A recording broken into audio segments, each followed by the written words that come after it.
Hey guys, welcome back. In the last lesson, we wrote a producer to fetch RSVP messages from meetup.com and created an Avro record to send it to Kafka. And we also wrote a consumer to read the RSVP messages from Kafka and print them on the console. In this lesson, we are going to start both the producer and consumer and see how it works. Additionally, we're going to use Kafka Connect to get the messages from Kafka and ingest them to HDFS. Alright, let's get started. Before we can execute our producer and consumer, we need to create a topic in Kafka for our producer to publish messages to and for our consumer to consume messages from. If you remember from our code from the last lesson, both producer and consumers are coded to use the topic hirw-meetup-topic. Here is a command to create hirw-meetup-topic, and we are setting the replication factor to 3 and the number of partitions to 3 on our topic. Let's go ahead, copy this, and execute it in one of our nodes. Going to node 1, paste, and execute. There you go. Our topic is now created. Now let's go ahead and start our producer. And here is a command to start the producer. Here is the jar that we built from the last lesson, Kafka meetup-1.0.jar, followed by a bunch of folders. These folders has the libraries that are needed to execute our producer. Finally, we have to provide the fully qualified class name that we would like to execute. In our case, it is Kafka Meetup Producer Avro. So let's copy this command. Let me clear the screen. Go back one directory because that's where the jar file is. Paste the command and execute.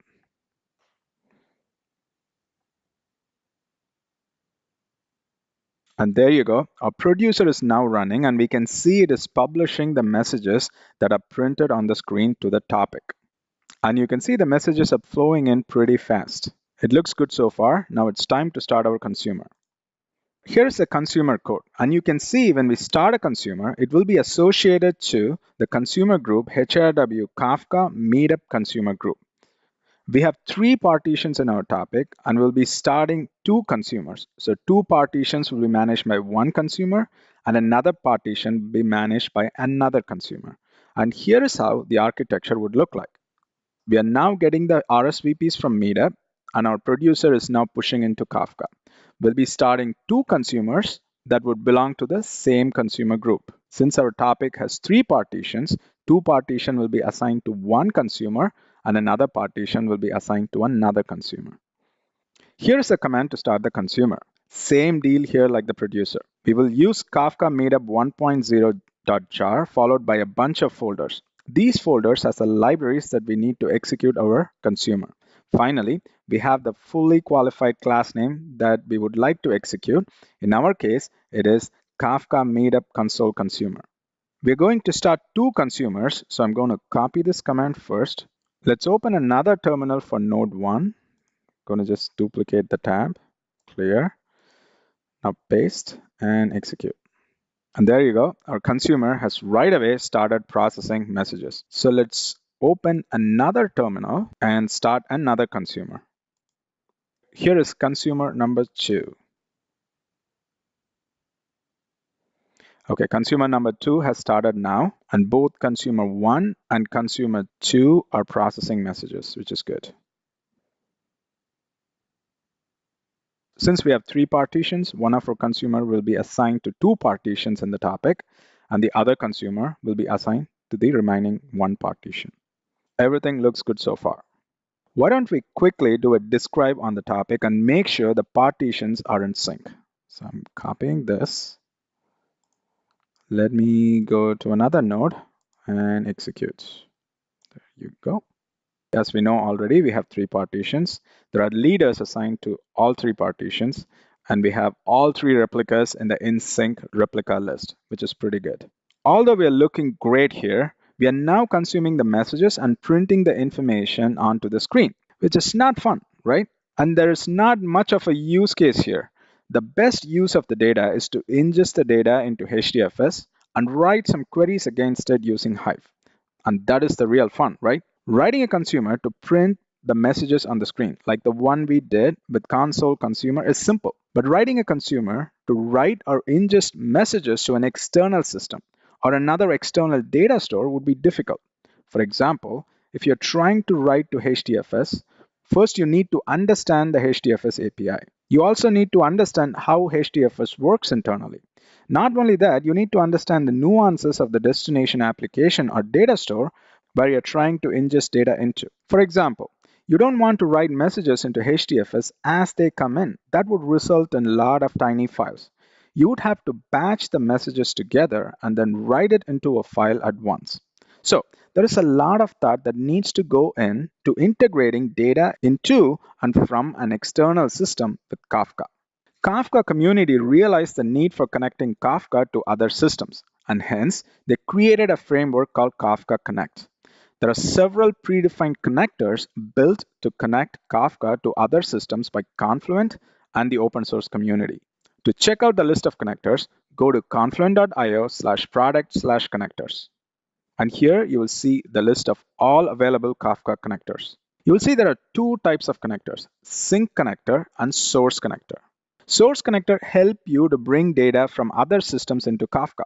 For example, if you like to bring data from a relational database like Oracle into Kafka, you could use the JDBC source connector. Sync connector help you to bring data from Kafka to other systems. For example, if you want to ingest data from Kafka to HDFS or Amazon S3, you would use HDFS sync connector or S3 sync connector respectively. As you can see on this page, there are quite a few connectors already available for us to use. You can scroll down and look at the full list. There is even a source and a sync connector to connect to other messaging system. You can see we have a source connector for IBM MQ and we have a sync connector for IBM MQ as well. A single Kafka connector spans multiple tasks inside of it to parallelize and distribute the work. You can run Kafka Connect on distributed mode. This way, you will have multiple connector instances running, which is great to distribute the workload across the nodes. And you'll get fault tolerance running Kafka Connect in distributed node. Alternatively, you can also run Kafka Connect on a standalone node, where it will just run as one instance on one standalone node. In this lesson, we are going to use HDFS Sync Kafka Connect on standalone mode to fetch the messages from HRW Meetup topic and ingest those messages into files in HDFS. Configuring a HDFS Sync Connect is super simple. There are two properties files we need to care about. First, we need to configure the hdfs.property file under Confluent directory under etc Kafka Connect HDFS. I've copied the hdfs.properties file and I've named it meetup-hdfs.properties. So let's go ahead and open the meetup-hdfs.properties file. I'm on node 3. Let's do a vi and open the file. Here we are defining the properties for the destination. For the name, we are giving hdfs-sync. You can give anything that makes sense for your application here. Leave the connector class as is. The task.max dictate how many tasks a connector should run. We're just going to stay with one task. For the topic, we are going to consume messages from HARW Meetup topic, so I'm going to modify that right here. All right. For hdfs.url, we need to give the location in HDFS where Kafka Connect will store the messages. Here, we have to give the fully qualified URL, which needs to include the name node and the port and the destination directory in HDFS. Because Kafka Connect can be executed on a separate cluster and Hadoop could be on its own cluster in a separate location altogether. Finally, the flush size indicates when Kafka Connect should flush the messages to HDFS. We have given 100 here, so for every 100 messages that is read from Kafka, Kafka Connect will create a file in HDFS inside the directory that is specified in the hdfs.url property. That is it. We are done with this file. Now we need to define another file named connect-avro-standalone.properties under the Confluent directory under etc schema registry. This property file provides the needed information to Kafka Connect about the type of the message we are trying to consume from Kafka and the bootstrap information for the Kafka cluster. Now let's go ahead and open this file. The first property in this file is bootstrap.servers, and here we'll give few Kafka brokers as comma separated list.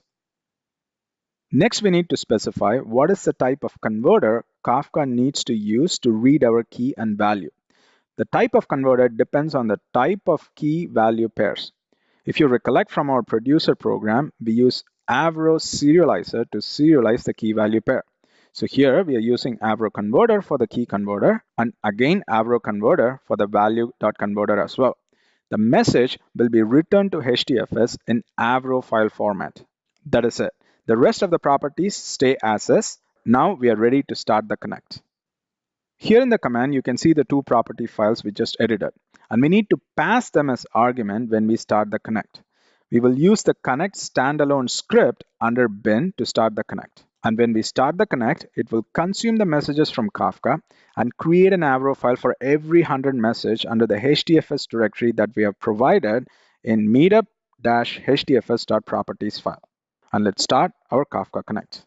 I'm on node 3 and paste and execute.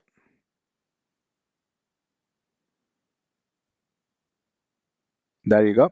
Our Kafka Connect has started and it's now consuming the messages from Kafka and creating files in HDFS in Avro file format. Let's give a few minutes for the Connect to run so that we can consume a lot more messages and then we can go in and look at the files under HDFS which are being created by Kafka Connect. Okay, it's been a few minutes already, so why don't we go into HDFS and look at the files that are being created by Kafka Connect. So in the meetup-hdfs.properties file, we have instructed Kafka Connect to create folders and files under the user Ubuntu directory. So Kafka Connect by default create a folder named topics, and under that folder, it will create a folder with the name of the topics which it is currently processing. And our Kafka Connect is processing the topic hirw-meetup-topic. So all the files that are being ingested into HDFS right now by Kafka Connect will be written into topics/hirw-meetup-topic. So let's do a directory listing onto that folder. So under that folder, we have three folders, one for each partition, partition 0, partition 1, and partition 2, because our topic hirw meetup topic has three partitions. So let's go ahead and do a directory listing on one of the partitions. Equals 0. And there you go. Here we can see the Avro files that are being created by Kafka Connect. The file is in Avro format, so it won't necessarily be human readable. And again, if you're not familiar with Avro, check out the file formats chapter in this course, and we have few dedicated lessons on Avro. Now here's what we're going to do. We're going to create an external Hive table pointing to the location, and we're going to run some queries against the table. And here is a create table script to create the table. The data is in Avro format as we know, and we are using Avro input and output format along with Avro SERDI. We also need to provide the schema for the data, and this is the same schema we provided in the producer program. I've already saved the schema onto the file and uploaded the file to HDFS. Now let's look at the schema from the uploaded file in HDFS. So I'm going to copy this. Let's clear the screen. I'm going to do a Hadoop fs cat on the file. And there you go. Here is the schema, and this is the exact schema that we used in our program. We have one record, and inside the record, we have one column, which is named RSVP, and the type of the column is string. Now, going back to the create table script, in the location attribute, we have specified the location where the data is created by Connect. Inside the folder, we have three folders as we saw, one for each partitions. So we should instruct Hive to recursively look for files in all the subdirectories. And here are the two properties that we need to set to instruct Hive to look for all the files in all the subdirectories recursively. So let's go ahead and execute this on our Hive shell. So let's log into Hive first. And I'm going to use a database called Meetup. So I'm going to change to that database. And now I'm going to execute two properties for recursive lookup.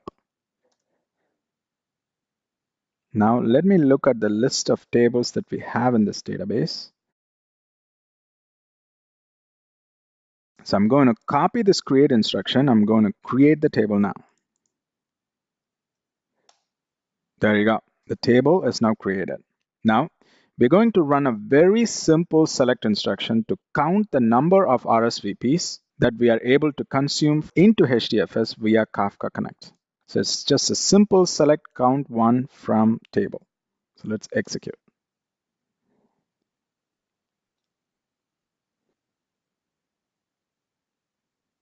There you go. We have consumed about 2,200 messages in a very short amount of time. And as the time grows, the messages are going to increase in number. Now, since our messages are in JSON format, we are using getJSON object inbuilt Hive function to get the group name from the JSON string. We are trying to see how many RSVPs we got by the group. And we're grouping by the group name and doing a count. It's a very simple query. Let's go ahead and execute.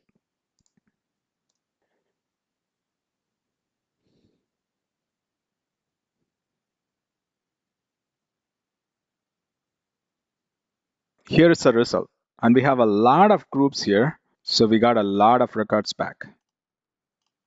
See, for example, this group, Desert Wranglers, a Jeep Wrangler club, has got like 6 RSVPs while we are watching the RSVP stream coming in. So that's pretty cool, right? So that is it, guys. In this lesson, we tried both our producer and consumers, which we wrote from scratch. And also we use Kafka Connect to consume data from Kafka and ingest the same into HDFS. So in this chapter, we learned quite a lot about Kafka. We started with the need for Kafka and saw how Kafka compares to similar messaging tools. Next, we went over the concepts and terminologies in Kafka along with how Kafka tolerates failures with consumers, producers, and brokers. We finally wrote our own producer and consumer to get RSVP messages from Meetup.com and ingested the messages into HDFS from Kafka using Kafka Connect. We are sure this has been an interesting chapter. With that, let's end this lesson.